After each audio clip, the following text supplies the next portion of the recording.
Today on UCentral News, tips on how to stay safe when winter weather hits, and a teen in Cement, Oklahoma meets an untimely death. Later, plans released for a new police headquarters right here in Oklahoma City. All coming up. Live from Central Oklahoma in high definition, this is UCentral News. Hello and welcome to this Thursday edition of UCentral News. I'm Ryan Young, and Meredith Marney again has the afternoon off. During extreme weather, it is important for UCO students to watch where they're going and to take it slow. UCentral's Isaac Edodondo has more tips on how you can stay safe. With all the crazy weather we have in Oklahoma, students need to be prepared for these conditions. If you go to the homepage of the UCO website and click on the bottom link, you will see that UCO offers winter safety tips for students, teachers, and staff. One tip to consider is parking. I mean, they de-ice the sidewalks, and, but the parking lots are always, icy. There's, snow. There's no, cleanup. Make sure to always walk carefully, go slowly, and take shorter steps when walking on campus. School closings and/or delay openings are recorded as soon as possible and are updated on your central alert. Yeah, I get the alerts on my phone, so, it's pretty convenient. And remember to always drive safely when going home. Reporting on campus, Isaac Edodondo, UCentral News. And even with all the snow and the ice, 22 counties remain under a burn ban today. The Edmond Fire Department has stopped all burning permits until further notice and wants to remind residents that any fire can easily get out of control. Dry conditions have reached a dangerous level, and local firefighters are asking for full cooperation from citizens. Oklahoma State Forester says high winds and low humidity have increased the danger of wildfires in the state. Some tips for the safety are: avoid outdoor welding or grilling if at all possible. Remember that any roadway sparks can start a fire. Any charcoal needs to be placed in a steel bucket, doused with water, and stirred before discarding. And for any additional questions or information and maybe some concerns, please contact the Edmond Fire Department at the number listed on your screen. Tragic news out of Cement, Oklahoma. A 9th grade basketball player, Seth Martin, died after collapsing during a game on Tuesday. Unfortunately, he passed away later that night.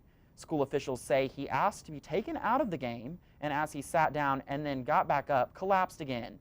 Details of the death aren't being released, but doctors say that Martin died after having a sporadic heartbeat. Well, UCO's design students are finishing up their projects, and they'd love to show you. UCentral reporter Chris Howell lays out the plans. Chris? That's right. UCO's Department of Design is opening premises, undergraduate thesis projects, and interior design tonight with a reception at 4 o'clock. What is it exactly? It is the interior design thesis project, which are the seniors this year, and it was a project last fall, and it was designed to help them research and explore a topic of their own choosing, and really go into depth on that. It's considered the capstone experience for the interior design program. The projects include things like a home designed to be lived in as long as possible, regardless of disability or age, and concepts for an educational experience from kindergarten to 12th grade. Reporting live from the newsroom, Chris Howell, UCentral News. Well, if you want any more information about this awesome exhibit, you can contact Valerie Settles at the email address listed below. And when we come back, frozen panic strikes Atlanta's highways and what the minimum wage increase would mean for Americans. Coming up.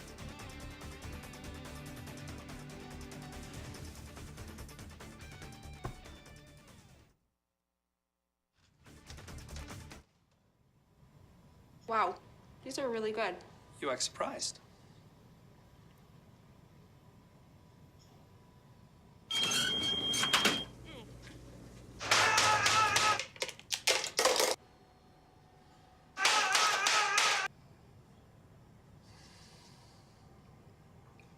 Practice makes perfect. You don't have to be perfect to be a perfect parent. There are thousands of teens in foster care who don't need perfection. They need you.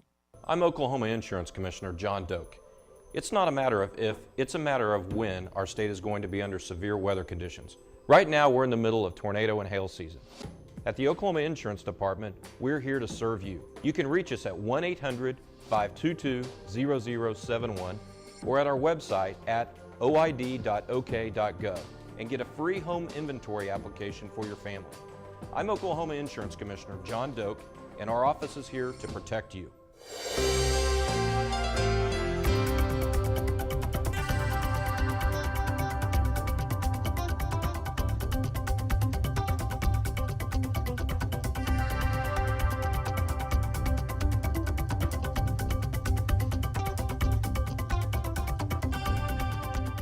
you saw, it looks like we're getting a little bit of a break from the cold weather here in Oklahoma, but in Atlanta, Mother Nature had no mercy. But the citizens there took the storm in stride. Throughout a snowstorm and its aftermath, Southern hospitality was on display. Hours seemed like eternity for thousands of Atlanta motorists trapped in their cars. Major stores like Home Depot and Kroger stayed open to shelter stranded passengers. The National Guard handed out meals and blankets, but it was everyday people who immediately banded together to help those in need. Social media exploded with stories of other citizens springing into action. Bystanders helped by pulling out stuck motorists and clearing ice. Even an officer on his way to a traffic accident saw a couple on the side of the road in the midst of giving birth to a child. Equipped with a first aid kit, the couple and the officer delivered a beautiful baby girl in the midst of massive chaos. And President Obama's post-State of the Union tour takes him to Wisconsin and Tennessee today. He'll again promote his year of action with promises to boost the middle class with or without the support of Congress. Wages have barely budged. Inequality has deepened. Upward mobility has stalled. The cold hard fact is that even in the midst of recovery, too many Americans are working more than ever just to get by, let alone to get ahead. And too many still aren't working at all. Volunteers across Oklahoma City are banding together to try and count how many individuals are living homeless in the city. This survey is part of a nationwide count to gauge homeless levels. Executive Director Stan Strahan says, quote, "The homeless population is difficult to count accurately, but the results help because the community can better plan for the needs of those less fortunate." Oklahoma City officials broke ground this week on a new police headquarters. The three-story building is set to cost $25.2 million and will allow for expansion over the next 30 years. The new headquarters will house the administration and investigation functions of the police department. When the new headquarters is finished, the current headquarters will be, get this, demolished to make way for a parking lot. A new 65,000 square foot building for the Oklahoma City Municipal Courts is being designed as phase 2 of the project. And UCO has partnered with a local YMCA to form a community garden. UCentral's Natalie Cartwright has more on the story. Planning a garden this year? If so, perhaps you should consider the community garden at the Rankin YMCA in Edmond. We approached them and asked if we could form a partnership to allow our students, faculty, and staff to come and plant food crops in the garden. Plots in the garden are free and are on a first-come, first-served basis. Anyone who is approved for a bed will be asked to give 10% of their edible produce back to Central Pantry. Planting in the garden will start at the beginning of March. We plan to make it a year-round garden so that we can grow both ordinary food crops in the spring and summer, and then plant fall and winter crops as well. And hopefully our students and faculty and staff can infuse a whole new life into this wonderful project. If you're interested in a plot, you can contact Tim Tillman or Mike Roark, the Executive Director of the Rankin YMCA. Reporting for UCentral News, I'm Natalie Cartwright. Community garden to sports and give a talk with Portia.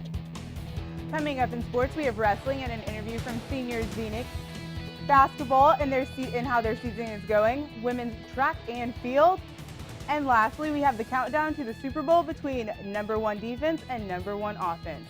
Stay tuned for sports after the break.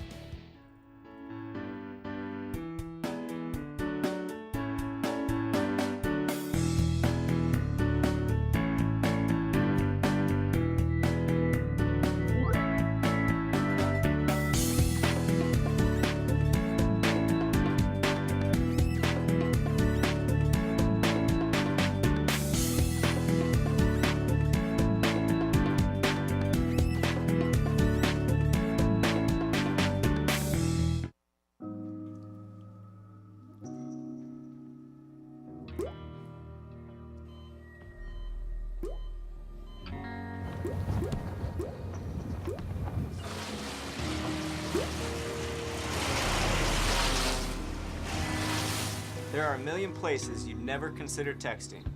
So why would you do it while driving? Leave risky driving to the professionals. Stop the texts, and together we can stop the wrecks.